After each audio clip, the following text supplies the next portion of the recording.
What to ask about customers when buying a business. Hi, this is Josh Horn, CPA of Horn Valuation. I help owners build, value, and sell their business. I was talking to a prospective client the other day looking at buying a business, and I got to thinking about customers and the impact that customers can have on your decision about whether to buy a business or not. And I came up with some questions that you could ask before you jump into this.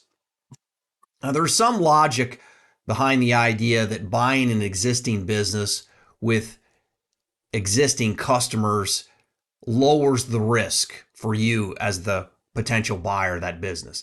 And there's some merit to that argument. But let's check under the hood. And first of all, remember that the value of any business is a function of cash flows, risk, and growth.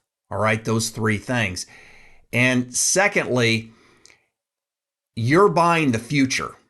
The past is a guide, but to a large extent, you don't care what happened even yesterday, and certainly not a year ago or 2 years ago or when we were in COVID. But the business you're buying may be different today, especially after 2020. It may be a different business. It may be better. It may be worse. It may be about the same. So let's ask one question right off the bat. Have you considered what would happen in the business if you, after you bought it, lost your largest customer or customers? Customer concentrations are a big thing in risk analysis and business valuation. And I've seen some as high as 90%. So in other words, a single customer was 90% of the revenues. I saw one the other day, it was about 60, 70%. If that customer goes away and they're not immediately replaced, is the business that you just bought essentially bankrupt soon? Or can you cut costs and turn it around quick enough to right the ship? 60, 70, 80, 90%, that's a tough one to fix if that customer goes away. So this goes into the risk of buying the business as well as will those cash flows continue? If they leave, the answer is no. How solid is that relationship? Second, can you grow the customer base, or is it dying and irretrievably dying? Sometimes it's literally dying.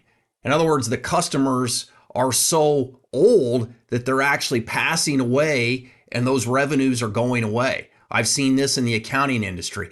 There's another industry that I was involved in where the primary buyer of the products and services was a group was largely in the baby boomer and above category, and they were disappearing. So those sales were coming off the books. When you think about the future of your industry, are the customers that are buying, are they buying the services that you think are the future? Or are you going to have to either get these existing customers to buy different services that represent future cash flows or replace them? These are big questions that you have to answer, because what's on the books now, what we're doing today, might not be the same in 5 years, 10 years, 15 years, sometimes even less. And there's a lot of research that indicates that these cycles are getting shorter and shorter, so that companies, especially small businesses, have to adapt faster and faster. Third, do the customers match the value proposition that you believe in, that you want to provide? What does that mean? Well, let me start out by saying that if you're going to buy a small business and what the owner tells you they compete on is low price, I would be very nervous, because that's typically not a sustainable value proposition. What are they doing that's different? Usually different is even better than better, because better is hard to sustain. Why do their customers like them? What do they do?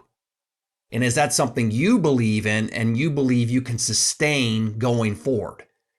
because somebody can always undercut you on price.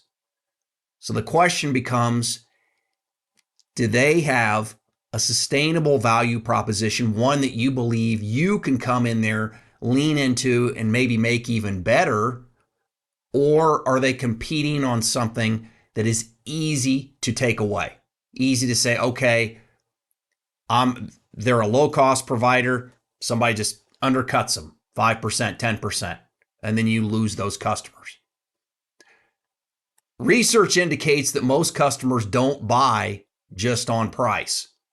So that's a common misconception. I just have to go lower and lower and lower. Well, you're just going to hurt the business. So low price is typically not a sustainable value proposition. What do they have? What are they doing differently? I often find that the companies I value that have been around for decades, they're doing something differently. They are offering something to the market that the very big companies can't or won't touch. And they found a way to make that profitable. This is Josh Horn, CPA of Horn Valuation. These are some of the questions to ask about customers when you're buying a business. Have a great day. Bye.